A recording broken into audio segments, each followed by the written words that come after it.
Hello दोस्तों, कैसे हैं आप सभी। आई होप कि आप लोग अच्छे होंगे। एक बार फिर से स्वागत है आपके अपने यूट्यूब चैनल साइंस बाला पे।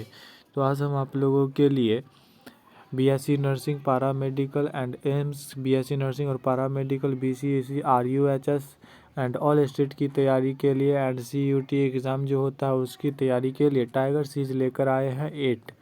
अगर 7 नहीं देखे हैं तो हमारे चैनल पर जाकर के देख सकते हैं। और यह जो चैप्टर का होगा वह रिस्पायरेटरी सिस्टम, यानी कि क्या हो जाएगा, श्वसन तंत्र का यह हो जाएगा। यह पार्ट 4 है दोस्तों, तो पार्ट सेकेंड भी आएगा। तब तक के लिए देखिए, सेशन को चलते हैं, स्टार्ट करते हैं। तो देखिएगा पहला हमारा क्वेश्चन क्या है। तो पहला हमारा क्वेश्चन है, इधर आ जाएगा, इधर थोड़ा जूम और कर लेते हैं। तो देखिएगा पहला हमारा क्वेश्चन क्या कर रहा है, निम्नलिखित में से नासिका का क्या कार्य है। तो नासिका का कार्य क्या है दोस्तों। तो नासिका का कार्य होता है वायुमंडलीय वायु का ताप शरीर के बराबर करना होता है। और उसके बाद है क्या हो जाता है, नमी को बनाए रखना होता है। उसके बाद घ्राण ज्ञान करना होता है। ये सभी हो जाएंगे, ठीक है। चलिए अगला क्वेश्चन की ओर हम लोग मोहन करते हैं। अगला क्वेश्चन है हमारा, अगला क्वेश्चन है, मनुष्य के नासा मार्ग से अंदर आने वाली वायु में नमी नियमन के कार्य में सहायक होता है। तो इसका देखिएगा ऑप्शन ए क्या दिया गया है, नासा झिल्ली, ऑप्शन बी श्लेष्म काला, और सी है नासा वेसन, और डी है उपयुक्त में से कोई नहीं। तो इसका जो करेक्ट आंसर जो हो जाएगा दोस्तों, इसका करेक्ट आंसर जो हो जाएगा वो हो जाएगा ऑप्शन नंबर बी, श्लेष्म कला हो जाएगी, ठीक है। चलिए अगला देख लीजिएगा, घंटी द्वार क्या है, सॉरी घंटी द्वार ग्लाइटिस है। तो इसका ऑप्शन देखिएगा सही कौन हो जाएगा, ऑप्शन नंबर ए सही हो जाएगा। भोजन के वायुनाल में जाने से रोकता है, ठीक है। अगला देखिएगा क्वेश्चन क्या है, अगला है मेरे पास क्वेश्चन दोस्तों, 4 नंबर क्वेश्चन है, एरिटिनॉइड उपस्थित किसमें पाई जाती है, उपास्थि किसमें पाई जाती है। तो यह हो जाएगा ऑप्शन नंबर सी, कंठ में पाया जाता है, ठीक है। इसमें हम आप लोगों को 50 क्वेश्चन कराएंगे दोस्तों, इसीलिए थोड़ा फास्ट चल रहे हैं ताकि लॉन्ग वीडियो न बने। आप ना क्या कीजिएगा, ऑप्शन देख लीजिएगा, इसे ऑप्शन इसका सही है कंठ में, ठीक है। अगला देखिए क्वेश्चन क्या कह रहा है, अगला क्वेश्चन है मेरे पास, क्या कह रहा है, स्वर रज्जु किस में होते हैं। तो यह स्वर रज्जु जो होते हैं ना दोस्तों, वह होते हैं आपके कंठ में ही होते हैं। किस में होते हैं, कंठ में ही होते हैं, ठीक है। अगला देखिए क्वेश्चन क्या कह रहा है, अगला क्वेश्चन कह रहा है, कंठ द्वार के छिद्र का नियंत्रण कौन करता है। तो कंठ द्वार के छिद्र का नियंत्रण जो करता है ना, वह करता है दोस्त, कौन करता है। तो इसका जो करता है वह करता है आपका स्वर रज्जु करता है। स्वर यानी कंठ से जो स्वर ही ना निकलता है तो स्वर रज्जु करेगा, ठीक है। तो चलिएगा अगला क्वेश्चन देख लीजिएगा।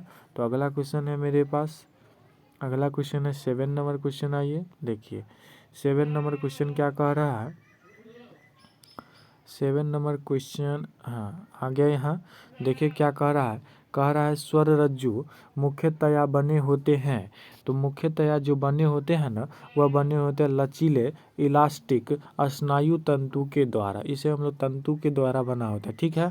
चलिए अगला देखिएगा, अगला कह रहा है क्या, मानव की श्वास नाल में वायु अनुपस्थित हो तो यह किसके कारण चिकनी नहीं होती है, ठीक है। तो यह चिकनी नहीं होता है किसके कारण, तो यह किसके कारण नहीं होती है, उपास्थि छल्लों के कारण नहीं होती है, ठीक है। चलिए अगला देखिएगा, फेफड़ों के ऊपर आवरण होता है। तो फेफड़ा के ऊपर जो आवरण होता है दोस्तों, वह होता है फुसफुस आवरण तथा प्लूरल कला का होता है, ठीक है। चलिए अगला क्वेश्चन देख लीजिएगा। तो अगला क्वेश्चन मेरे पास है, अगला क्वेश्चन है मेरे पास, क्या कह रहा है 10 नंबर क्वेश्चन देखिएगा। तो 10 नंबर मेरे पास क्वेश्चन कह रहा है, क्या कह रहा है, श्वासनाल में भोजन के प्रवेश को रोकने के लिए द्वार की रक्षा कर होती है। तो द्वार की रक्षा किसके द्वारा होती है, तो यह होती है आपका एपिग्लाइटिस के द्वारा होती है, ठीक है। चलिए अगला देख लीजिए क्वेश्चन क्या कह रहा है। तो अगला क्वेश्चन मेरे पास कह रहा है, फेफड़ों में पहुंचने वाली सूक्ष्म और असंख्यक नलिका को क्या कहते हैं। तो इस नलिका को कहते हैं कूपिका वाहिनी कहते हैं। तो इसका आंसर क्या हो जाएगा, तो इसका आंसर हो जाएगा कूपिका वाहिनी हो जाएगा। अगला क्वेश्चन देखिएगा, अगला क्वेश्चन होता है वायवीय, क्या कहता है, वायवीय श्वसन की संपूर्ण प्रक्रिया दी जाती है। तो यह दी जाती है आपका क्रेब्स में दी जाती है, ठीक है। क्रेब्स ने दिया था, कौन दिया था, तो क्रेब्स ने दिया था, ठीक है। अगला देखिएगा, स्तनियों में क्या कहता है, स्तनियों में गैसों का विनिमय O2 तथा CO2 कहाँ होता है।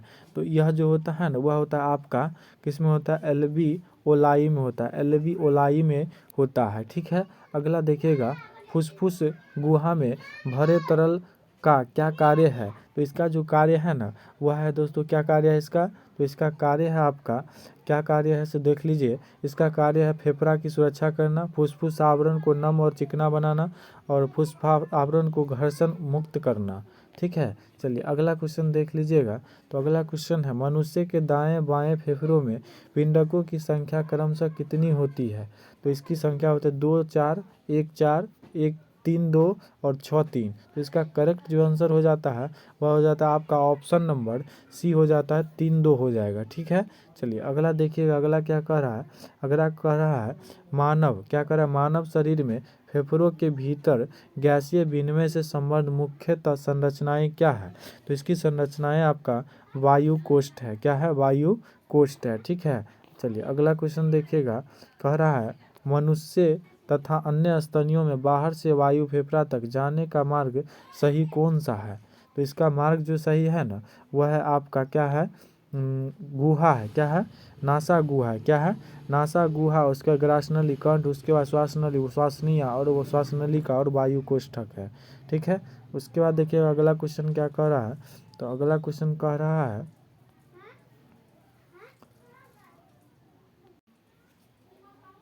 तो 18 नंबर मेरा क्वेश्चन है दोस्तों। देखिएगा 18 नंबर क्वेश्चन क्या कह रहा है, कह रहा है श्वासन क्रिया में निम्नलिखित में से कौन सी गैस निष्कासित होती है। तो इसमें से निष्कासित होगी आपका कौन सा, कार्बन डाइऑक्साइड यानी कि CO2, ठीक है। तो चलिए अगला क्वेश्चन की ओर हम लोग मोहन करते हैं। अगला क्वेश्चन है वायुमंडल में श्वसनांगों द्वारा शुद्ध वायु ग्रहण करना और शुद्ध वायु को बाहर निकालना क्या कहलाता है। तो इसका कहलाता है आपका दोस्तों श्वासोच्छ्वास कहलाता है, ठीक है, श्वासोच्छ्वास कहलाता है। तो चलिए अगला क्वेश्चन देखिएगा, अगला क्वेश्चन का निम्नलिखित किस प्रक्रिया में बाहें अंतरा परसुक पेशी में संकुचन होता है। तो यह होता है आपका क्या, अंतः श्वसन में होता है, ठीक है। चलिए अगला देखिए क्वेश्चन क्या कह रहा है, अगला क्वेश्चन कह रहा है अंतः श्वसन क्रिया के दौरान फुसफुसीय गुहा के आयतन में क्या परिवर्तन होता है।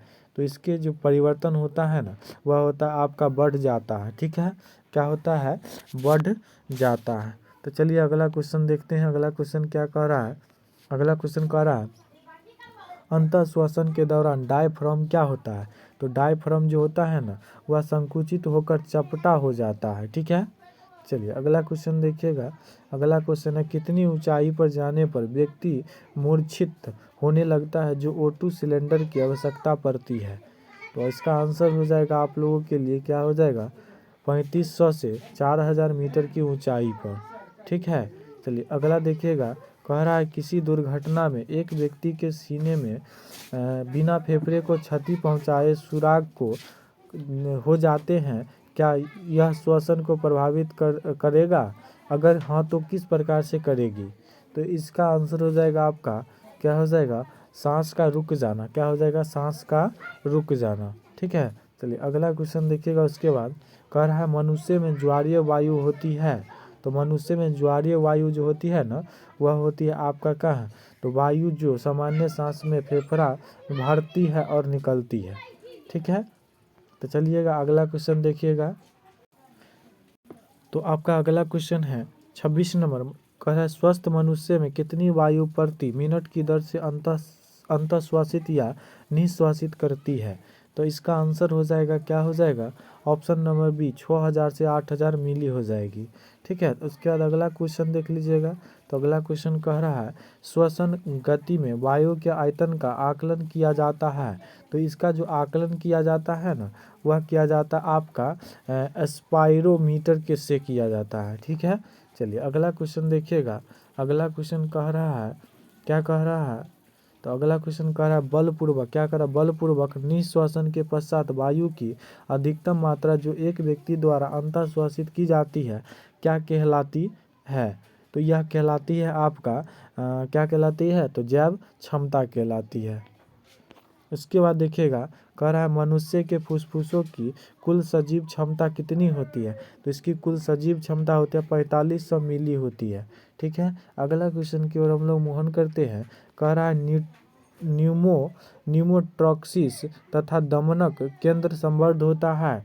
तो यह संबद्ध होता है आपका श्वास क्रिया से संबंध होती है। ठीक है, चलिए अगला देखिएगा, श्वसन मार्ग में शेष रही वायु को क्या कहते हैं। तो इसको कहते हैं हम लोग मृत स्थान कहते हैं। ठीक है, तो चलिएगा अगला क्वेश्चन देख लीजिएगा, मानव की सामान्य दर होती है। तो मानव की जो सामान्य दर होती है ना, वह होती है 16 बार प्रति मिनट होती है। ठीक है, चलिए अगला क्वेश्चन देखिएगा, ऑक्सीजन का परिवहन होता है, तो ऑक्सीजन का जो परिवहन होगा वह होता है आरबीसी से होता है। किससे होता है, आरबीसी से होता है।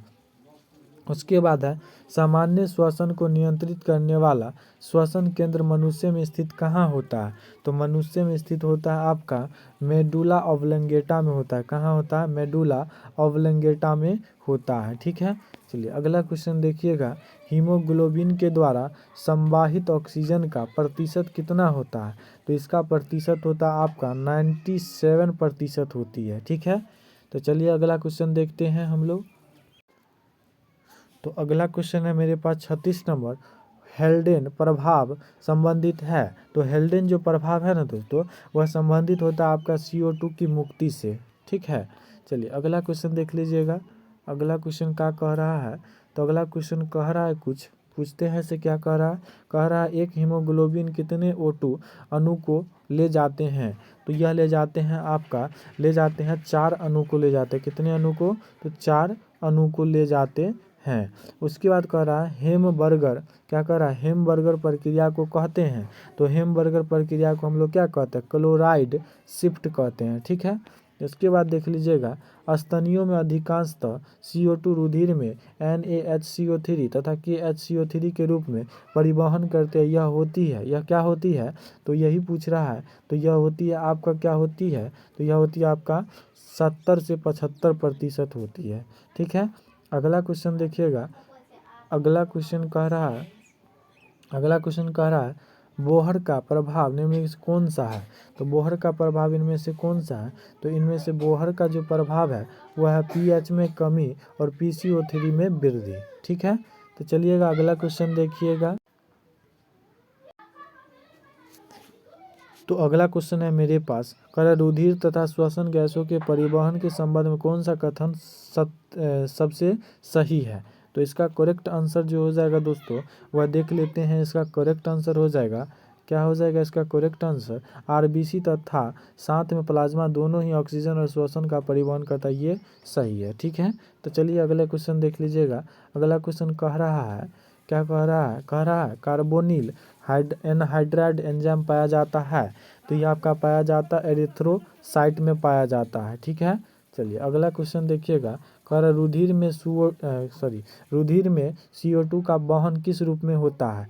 तो यह होता है आपका सोडियम बाइकार्बोनेट के रूप में। ठीक है, तो चलिए अगला क्वेश्चन देखिएगा, O2 बिल्गन वक्र है। O2 बिल्गन वक्र क्या है, तो O2 बिल्गन वक्र है आपका सिग्माइड है। ठीक है, सिग्माइड है।